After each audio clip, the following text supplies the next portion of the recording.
I think the best thing for people in Hollywood that are entrenched in that world is to shut the fuck up. Because as soon as they start talking, people as soon as Robert De Niro starts talking, I'm like, Jesus, get that fucking microphone away from him so I can enjoy Taxi Driver. Robert De Niro has gone so hard partisan over the past 8 years. He is like example number one of Trump derangement syndrome. He's one of those, I'm moving to Canada if he wins, and he's never going to leave the White House if he wins. We're going to have Trump forevermore. I mean, hello, I hate to break it to you because I realize you're advanced age too, Robert, but people die. So he will leave. One way or the other, he's going to go. What happens when a Hollywood legend, once synonymous with gritty realism, transforms into a screaming caricature of everything he once wasn't? And what if two media titans from opposite ends of the political and cultural spectrum decide to subtly yet brutally expose the illusion? Get ready, because Robert De Niro just got verbally folded like hotel laundry on live TV, and he barely saw it coming. This isn't a debate, it's a demolition. You've truly never seen a Hollywood legend get roasted with such casual precision. Yeah. Like, you didn't think this through. Like, this is, and he's getting yelled at. He's doing an outside press conference. Like, Robert, you're 80 years old. Don't ruin this thing. You've had this life where you were a fucking raging bull. You know, you were in The Godfather. Like, stop doing this. Man. Don't do this. I'm terrified to meet some of those people I looked up to now. You should be. I mean, like, I've met a few of them, and it's actors in particular, because their whole business is pretend. Their whole business is pretend. For years, we've watched Robert De Niro, the iconic face of Taxi Driver and The Godfather, trade his gravitas for grievance. He's become the poster child for what many are calling Trump derangement syndrome, a figure so consumed by his political animosity that he now seems to mistake every podium for a boxing ring. Remember his award show rants, furiously gesticulating like a method actor stuck in a never-ending self-important scene? He spent the last 8 years turning himself into example number one of celebrity political meltdown, ranting about moving to Canada if Trump wins, or screaming that he'll never leave the White House. But here's the uncomfortable truth. People die, so he will leave one way or another. This wasn't just a simple disagreement. It was a desperate attempt to sway public opinion, delivered with the subtlety of a bull in a china shop. The heartbreaking part? For many who grew up loving his work, hearing him devolve into a furious partisan tirade feels like a personal betrayal. We wanted to enjoy Taxi Driver. Instead, we got a political sermon. And decided to critique the script with a sledgehammer. To the people shouting him down like, your movies suck. That's not true. No, his movies are very good. Suck. He's one of the greatest actors. I mean, he's the heir apparent to Brando, blah, blah, blah.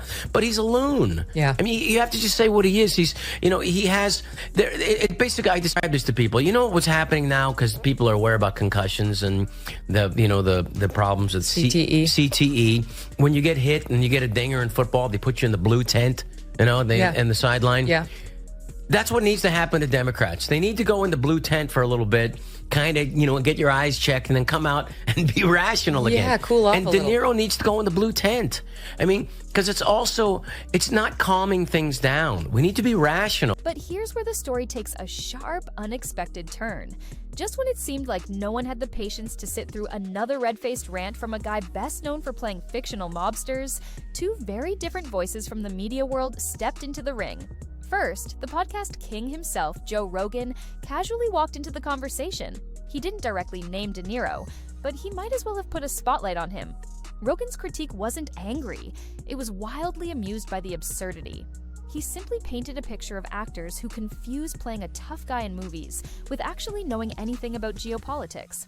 According to Rogan, there's a certain type of celebrity who thinks reciting a few lines about honor and justice somehow translates into legitimate policy expertise.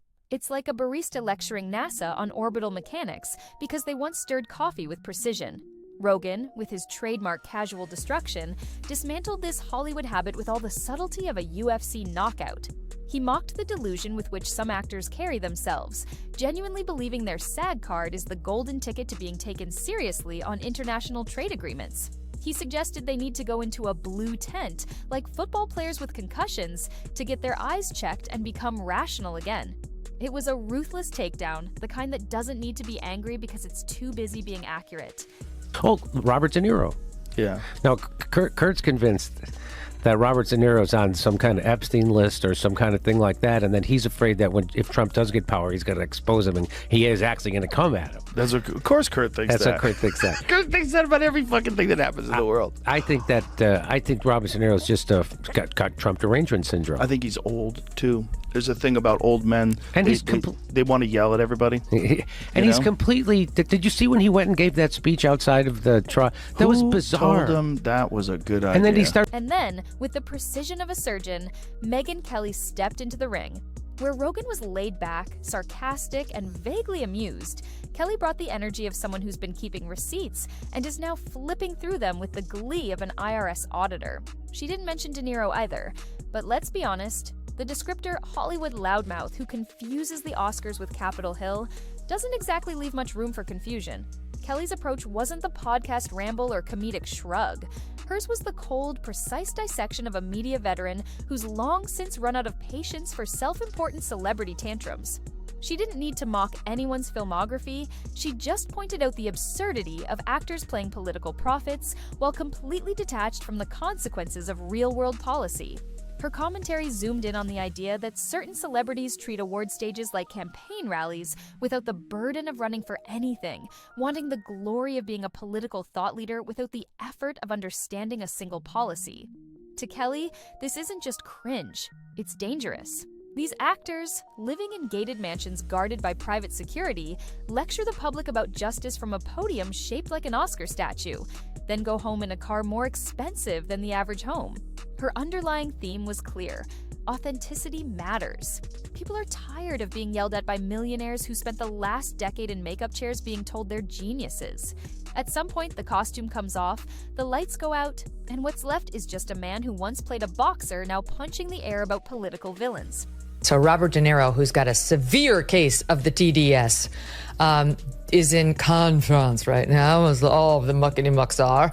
And he's very unhappy about what Trump is doing to try to keep filmmaking, American filmmaking, in America by slapping tariffs on foreign-made films so that he can basically try to force people to make them domestically again for the American audience that they're meant to serve. And here's what De Niro said on Tuesday. America's Philistine president has had himself appointed head of one of our premier cultural institutions. And then he starts yelling at regular people. He's like, fuck you, you're a gangster. Go fuck you. Like, it's crazy that that's the guy from Taxi Driver. Yeah. You know what also I think those guys have no friends. I think the only friends they have are Hollywood phonies. And so you're in this weird world where everybody you talk to is a phony and you become a phony and everyone's a phony and your grasp on reality is very slippery and your eyes are going, right? Mm-hmm. So your vision of the world, your actual vision of the world, your ability to read a phone. You ever see old people's text messages? But here's the truly bizarre part. Rogan and Kelly never directly confronted De Niro. They didn't invite him on their shows to debate him. They simply laid out the evidence, like two separate prosecutors who stumbled upon the same crime scene and started roasting the forensics.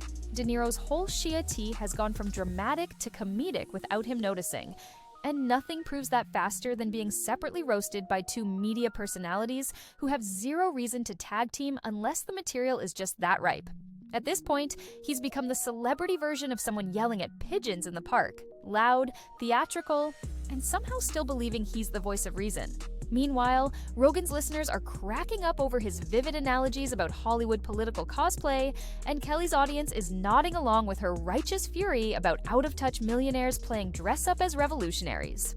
Both groups walk away with the same thought.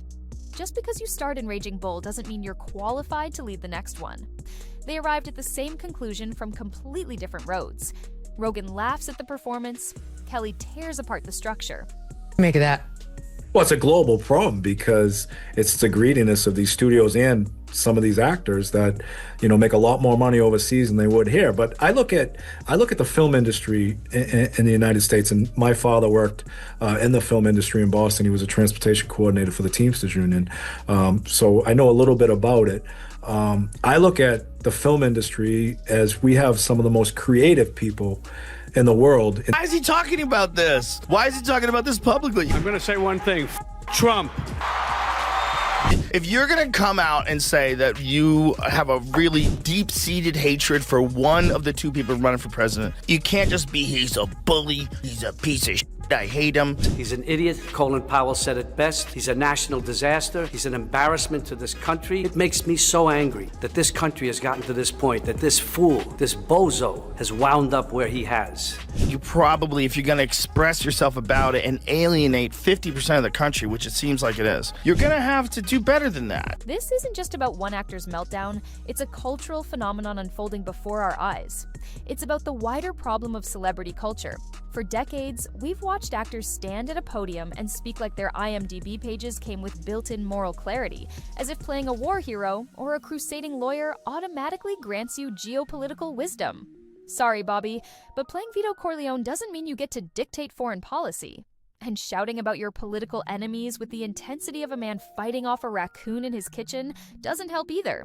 This moment, this dual takedown from Rogan and Kelly, feels like a collective cultural eye roll. It's a sign that the audience is done pretending the guy from Raging Bull has the answers to America's socioeconomic complexities. People are tired of lectures from those who travel by private jet and think hashtags are diplomacy. The truth is, most folks would rather hear a thoughtful insight from their barber than another $1 million monologue from someone who thinks relatable means not having a second yacht. There's something inherently pathetic about watching someone with that much access and influence choose to squander it on theatrical outrage while convincing themselves they're still making a difference. What about the garbage outside today? Robert De Niro, officially sent by the Biden campaign, makes himself look like an idiot and reminds us why Trump is so popular. It's so stupid. It was colossally stupid. If you're going to send somebody to go speak outside of the Trump trial, make it someone who's universally beloved, like a Michelle Obama. You know, she's not universally loved. She's not loved on the right. But I'm saying, like, at least within the left and the center left, and maybe even some center righties. Robert De Niro has gone so hard partisan over the past 8 years. He is like example number one of Trump derangement syndrome. Robert De Niro, there's something about being a star where you think your opinion's more important than anybody else's, and you can go give a press conference. And he obviously has been very vocal from 2016 that he hates Trump for whatever reason. Maybe they have some personal thing. You think Trump ever threw a punch himself or took one? This guy who ran and hid in the White House bunker when there were protesters outside? No way. Now he's like holding press conferences. Now everyone's heckling him everywhere he goes. That's so bad. Like instead of just being this cranky old liberal, now you're this guy that is yelling at other people that are Trump supporters, and they're yelling at you. Like you've opened yourself up to this nonsense. Like, why? So, what's the ultimate fallout from this Hollywood roast that De Niro didn't even know he was headlining? The uncomfortable, quiet truth is that De Niro stopped being taken seriously. Not just by his critics, but by the very people who used to hang on his every word. He's become the example, the punchline, the thing people cite when explaining how fame doesn't equal wisdom. Joe Rogan saw the circus and laughed. Megyn Kelly saw the same circus and filed a detailed complaint. And De Niro? He's still backstage rehearsing for a performance no one asked for. He doesn't realize the audience left at intermission, and the only people watching now are doing it for the comedy, not the message. This isn't the voice of a generation, it's the angry uncle you mute at Thanksgiving. The real performance wasn't in the movies, it was on live TV where a once iconic actor became the star of a roast he didn't even know was happening. And oh, what a show it was.